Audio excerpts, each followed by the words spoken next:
Welcome back to my channel Mou vlogs. তোমরা কেমন আছো সবাই? আশা করি ভালো আছো, আমিও ভালো আছি। তো সকালটা শুরু করে ফেললাম, আর এই দেখো ছেলের সঙ্গে আমার দুষ্টুমি করা কিন্তু শুরু হয়ে গেছে।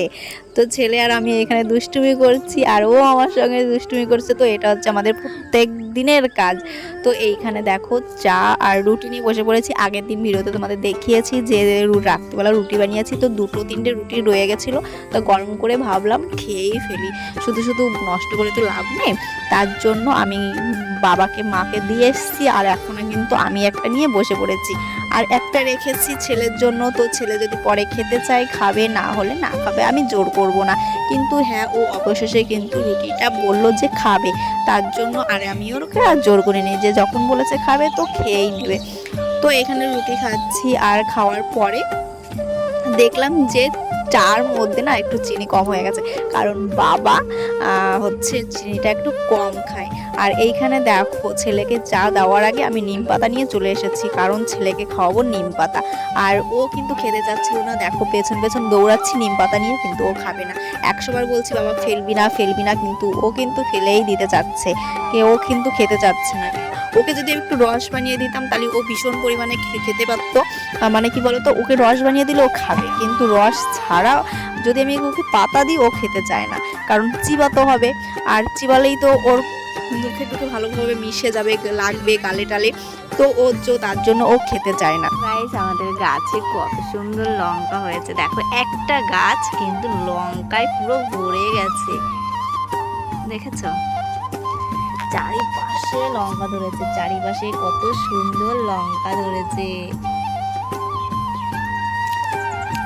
এই গাছটা লাগিয়ে হচ্ছে মা, তো মাই গাছপালাগুলো বেশি লাগায়, আর লঙ্কাগুলো বেশ হয়েছে, দেখছো কত সুন্দর হয়েছে চারিপাশে। দেখো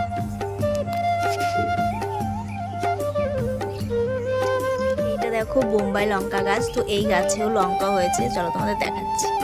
এই দেখো, এই যে এই দেখো, এই একটা, এই দেখো, এই যে আরো গাছে অনেক ফুলের কড়ি এসেছে, দেখেছো? গাছে অনেক ফুলও এসেছে, এই দেখো গাছের ফুল। লঙ্কাগুলো কিন্তু খুব সুন্দর। তো চলো এখন ভিডিওটাই পর্যন্তই, পরে আবার তোমাদের সঙ্গে কথা বলছি।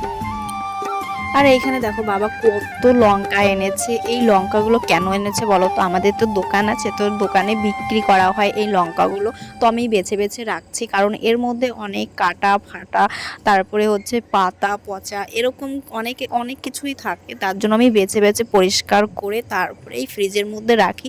যেহেতু আমরা কিনে এনেছি, সেটা তো আমরা আবার বিক্রি করতে পারি না খারাপ জিনিসটা, আর ফ্রিজের মধ্যে থাকলে জিনিসটা ভালো থাকবে, কিন্তু ওই পচা জিনিসটা থাকলে সেটা ভালো থাকবে না। তার জন্য আমি কি করি, ওইগুলো ভালো করে পরিষ্কার করে সাফাই করে তারপরে রাখি ফ্রিজের মধ্যে, আর ফ্রিজের মধ্যে ওইভাবে রাখলে লঙ্কাটাও ভালো থাকে, তার জন্য ওইভাবেই রেখে দিই। আর এইখানে দেখো সন্ধ্যার সময় কিন্তু আমি চলে এসেছি চা বানাতে। আমি আর সারাদিন ভিডিওটা বানাতে পারিনি, আর সন্ধ্যার সময় তোমাদের দাদা ভাইয়ের জন্য চা বানাতে এসেছি, আর চা বানানোর পরে চলে এসেছি জল ভরতে। তো চলো গাইজ, ভিডিওটা আর বড় করছি না, ভিডিওটা যদি ভালো লাগে like comment share and subscribe করে দিও, আর যারা ফেসবুক থেকে দেখছো তারা ফলো করে নিও। আর সবাই ভালো থেকো, সুস্থ থেকো, সবাই সবার পাশে থেকো, আর সবাইকে সবার খেয়াল রেখো। তো তোমরা আবার নেক্সট ভিডিওর জন্য অপেক্ষা করো, নেক্সট ভিডিও কিন্তু আবার আসবে পরের দিন। তো চলো সবাই ভালো থেকো, সুস্থ থেকো, টাটা।